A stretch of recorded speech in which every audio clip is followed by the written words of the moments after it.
Chapter 3 Europe's Shift to the 20th Century. While Europe's traits were diffusing outward to the non-European world, Europe was also undergoing profound changes and facing difficult choices at home. These choices were associated with drastic changes, in some cases we might say reversals, of Europe's point of view. These changes may be examined under 8 headings. The 19th century was marked by 1. Belief in the innate goodness of man, 2. Secularism, 3. Belief in progress, 4. Liberalism, 5. Capitalism, 6. Faith in science, 7. Democracy, 8. Nationalism. In general, these 8 factors went along together in the 19th century. They were generally regarded as being compatible with one another. The friends of one were generally the friends of the others, and the enemies of one were generally the enemies of the rest. Metternich and de Maistre were generally opposed to all 8. Metternich and de Maistre were Austrian and French prime ministers. Thomas Jefferson and John Stuart Mill were generally in favor of all 8. The belief in the innate goodness of man had its roots in the 18th century, when it appeared to many that man was born good and free, but was everywhere distorted, corrupted, and enslaved by bad institutions and conventions. As Rousseau said, man is born free, yet everywhere he is in chains. Thus arose the belief in the noble savage, the romantic nostalgia for nature, and for the simple nobility and honesty of the inhabitants of a faraway land. If only man could be freed, they felt, freed from the corruption of society and its artificial conventions, freed from the burden of property, of the state, of the clergy, and of the rules of matrimony, the man, it seemed clear, could rise to heights undreamed of before, could indeed become a kind of Superman, practically a god. This was Trotsky's idea, too. It was this spirit which set loose the French Revolution. It was this spirit which prompted the outburst of self-reliance and optimism so characteristic of the whole period from 1770 to 1914. Obviously, if man is innately good and needs but to be freed from social restrictions, he is capable of tremendous achievements in this world of time, and does not need to postpone his hopes of personal salvation into eternity. Obviously, if man is a godlike creature whose ungodlike actions are due only to the frustrations of social conventions, there is no need to worry about service to God or devotion to any otherworldly end. Man can accomplish most by service to himself and devotion to the goals of the world, of this world. Thus came the triumph of secularism. Closely related to these 19th century beliefs that human nature is good, that society is bad, and that optimism and secularism were reasonable attitudes, were certain theories about the nature of evil. To the 19th century, mind evil, or sin, was a negative conception. It merely indicated a lack of, at most a distortion of good. Any idea of sin or evil as a malignant positive force opposed to good, and capable of existing by its own nature, was completely lacking in the typical 19th century mind. To such a mind the only evil was frustration, and the only sin repression. Just as the negative idea of the nature of evil flowed from the belief that human nature was good, So the idea of liberalism flowed from the belief that society was bad. For if society was bad, the state, which was the organized coercive power of society, was doubly bad, and if man was good, he should be freed, above all, from the coercive power of the state. Liberalism was the crop which emerged from this soil. In its broadest aspect, liberalism believed that man should be freed from coercive power as completely as possible. In its narrowest aspect, liberalism believed that the economic activities of man should be freed completely from, quote, state interference. This latter belief, summed up in the battle cry, "No government in business," was commonly called laissez-faire. Liberalism, which included laissez-faire, was a wider term because it would have freed men from the coercive power of any church, army, or other institution, and would have left to society little power beyond that required to prevent the strong from physically oppressing the weak.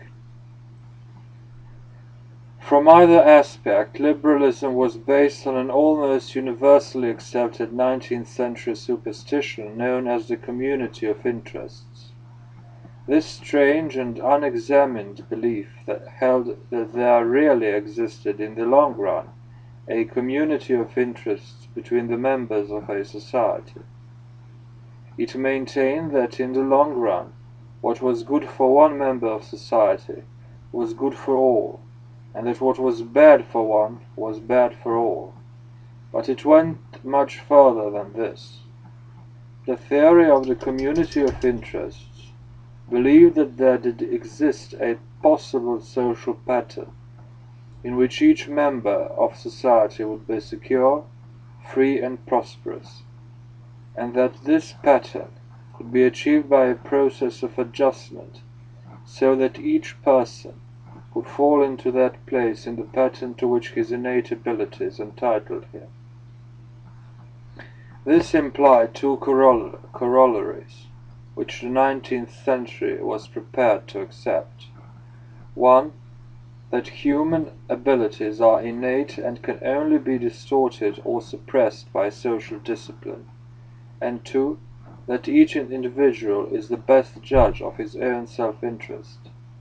All these together form the doctrine of the community of interests, a doctrine which maintained that if each individual does what seems best for himself, the result in the long run will be best for society as a whole. Closely related to the idea of the community of interests were two other beliefs of the 19th century, the belief in progress and in democracy. The average man of 1880 was convinced that he was the culmination of a long process of inevitable progress, which had been going on for untold millennia, and which would continue indefinitely into the future. This belief in progress was so fixed that it tended to regard progress as both inevitable and automatic.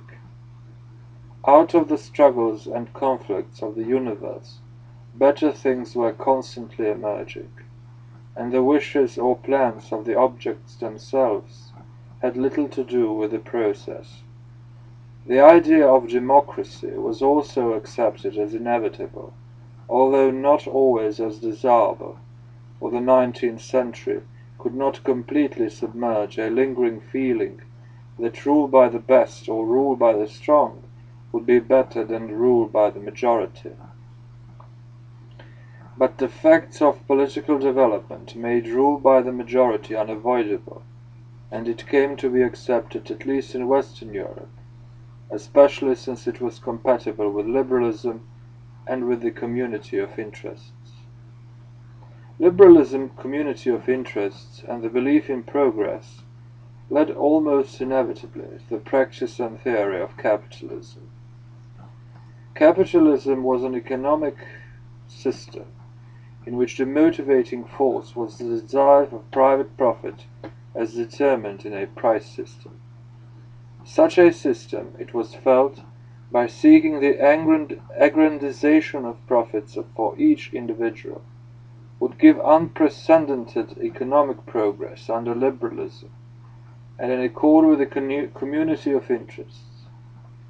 In the 19th century, this system, in association with the unprecedented advance of natural science, had given rise to industrialism, that is, power production, and urbanism, that is, city life, both of which were regarded as inevitable concomitants of progress by most people, but with the greatest suspicion by a persistent and vocal minority. The 19th century was also an age of science. By this term we mean the belief that the universe obeyed irrational laws, which could be found by observation and could be used to control it. This belief was closely connected with the optimism of the period, with its belief in inevitable progress, and with secularism. The latter appeared as a tendency toward materialism. This could be defined as the belief that all reality is ultimately explicable in terms of the physical and chemical laws, which apply to temporal matter. The last attribute of the 19th century is by no means the least, nationalism. It was the great age of nationalism, a movement which has been discussed in many lengthy and inconclusive books, but which can be defined for our purposes as a movement for political unity with those with whom we believe we are akin. As such, nationalism in the 19th century had a dynamic force which worked in two directions. On the one side, it served to bind persons of the same nationality together into a tight, emotionally satisfying unit. On the other side, it served to divide persons of different nationality into antagonistic groups, often to the injury of their real mutual political, economic, or cultural advantages. Thus, in the period to which we refer, nationalism sometimes acted as a cohesive force, creating a united Germany and a united Italy out of a medley of distinct political units. But sometimes, on the other hand, nationalism acted as a disruptive force within such dynastic states as the Habsburg Empire or the Ottoman Empire, splitting these great states into a number of distinctive political units. These characteristics of the 19th century have been so largely modified in the 20th century that it might appear at first glance as if the latter were nothing more than the opposite of the former. This is not completely accurate, but there can be no doubt that most of these characteristics have been drastically modified in the 20th century. This change has arisen from a series of shattering experiences which have profoundly disturbed patterns of behavior and of belief, of social organizations and human hopes. Of these shattering experiences, the chief was the trauma of the First World War, the long drawn-out agony of the World Depression, and the unprecedented violence of destruction of the Second World War. Of these three, the First World War was undoubtedly the most important. To a people who believed in the innate goodness of man, in inevitable progress, in the community of interests, and in evil as merely the absence of good, the First World War, with its millions of persons dead and its billions of dollars wasted, was a blow so terrible as to be beyond human ability to comprehend. As a matter of fact, no real success was achieved in comprehending it. The people of the day regarded it as a temporary and inexplicable aberration to be ended as soon as possible and forgotten as soon as ended. Accordingly, men were almost unanimous in 1919 in their determination to restore the world of 1913. This effort was a failure. After 10 years of effort to conceal the new reality of social life by a facade painted to look like 1913, the facts burst through the pretense, and men were forced, willingly or not, to face the grim reality of the 20th century. The events which destroyed the pretty dream world of 1919 to 1929 were the stock market crash, the world depression, the world financial crisis, and ultimately the martial clamor of rearmament and aggression. Thus depression and war forced men to realize that the old world of the 19th century had passed forever, and made them seek to create a new world in accordance with the facts of present-day conditions. This new world, the child of the period of 1914 to 1945, assumed its recognizable form only as the first half of the century drew to a close. In contrast with the 19th century, belief that human nature is innately good and that society is corrupting, the 20th century came to believe that human nature is, if not innately bad, at least capable of being very evil. Left to himself, it seems today, man falls very easily to the level of the jungle or even lower, and this result can be prevented only by training and the coercive power of society. Thus man is capable of great evil, but society can prevent this. Although this change from good men and bad society to bad men and good society has appeared a reaction from optimism to pessimism and from secularism to religion. At the same time, the view that evil is merely the absence of good has been replaced with the idea that evil is a very positive force which must be resisted and overcome. The horrors of Hitler's concentration camps and of Stalin's slave labor units are chiefly responsible for this change. Associated with these changes are a number of others. The belief that human abilities are innate and should be left free from social duress in order to display themselves has been replaced by the idea that human abilities are the result of social training and must be directed to socially acceptable ends. Thus liberalism and laissez-faire are to be replaced, apparently, by social discipline and planning. The community of interests, which would appear if men were merely left to pursue their own desires, has been replaced by the idea of the welfare community, which must be created by conscious organizing action. I must say, this whole chapter is absolute rubbish. The belief in progress has been replaced by the fear of social retrogression or even human annihilation. The old march of democracy now yields to the insidious advance of authoritarianism, and the individual capitalism of the profit motive seems about to be replaced by the state capitalism of the welfare economy. Science on all sides is challenged by mysticisms, some of which march under the banner of science itself.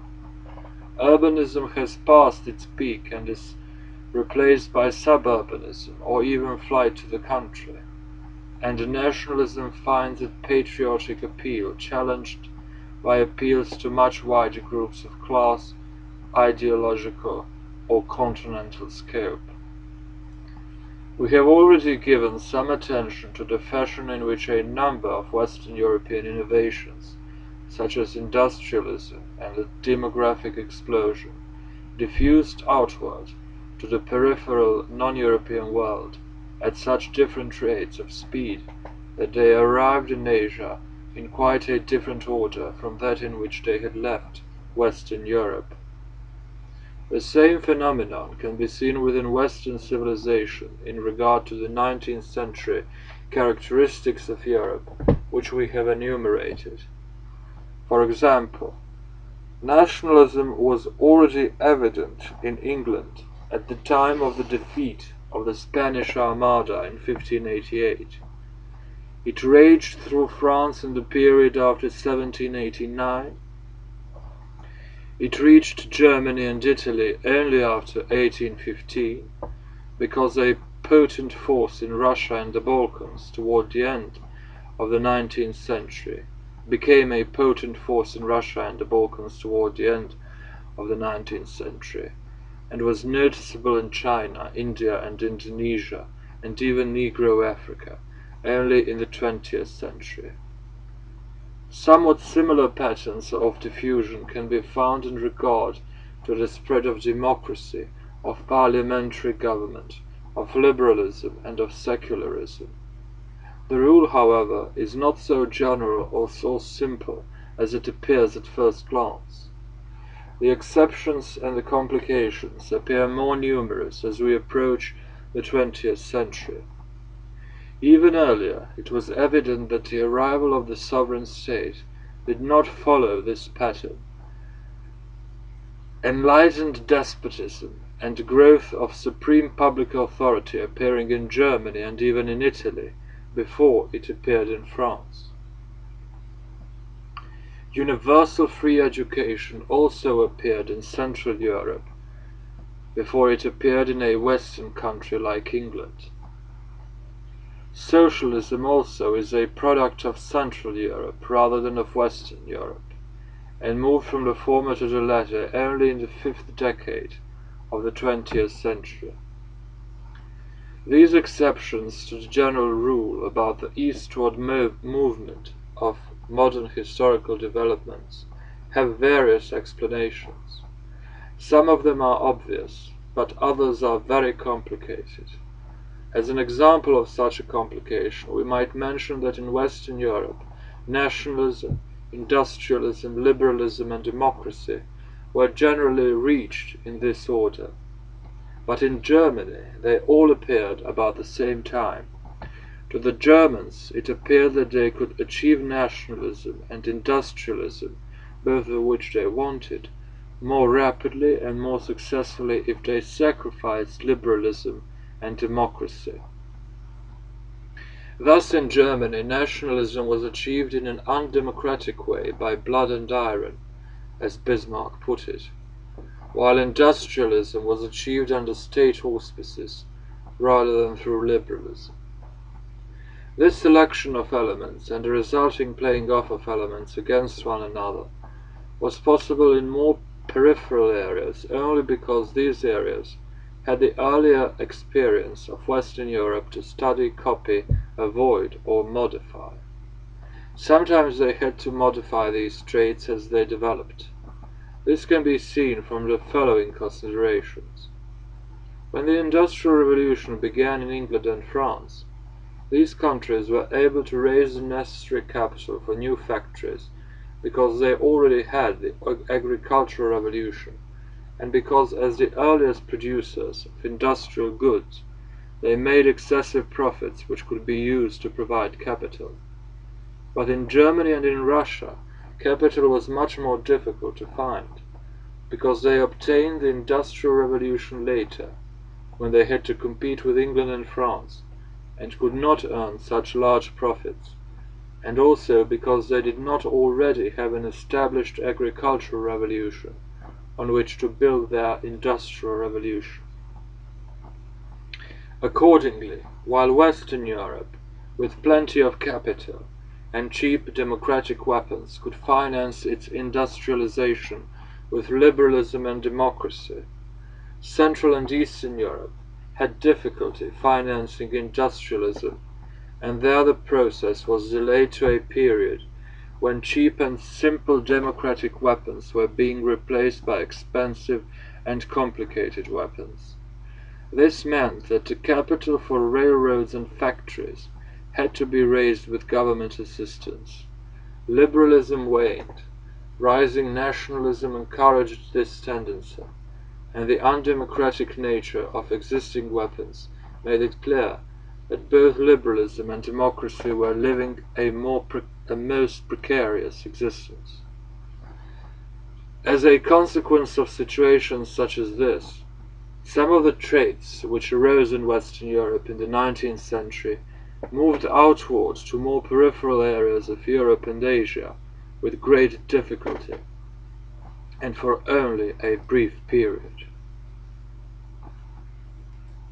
Among these less sturdy traits of Western Europe's great century we might mention liberalism, democracy, the parliamentary system, optimism, and the belief in inevitable progress.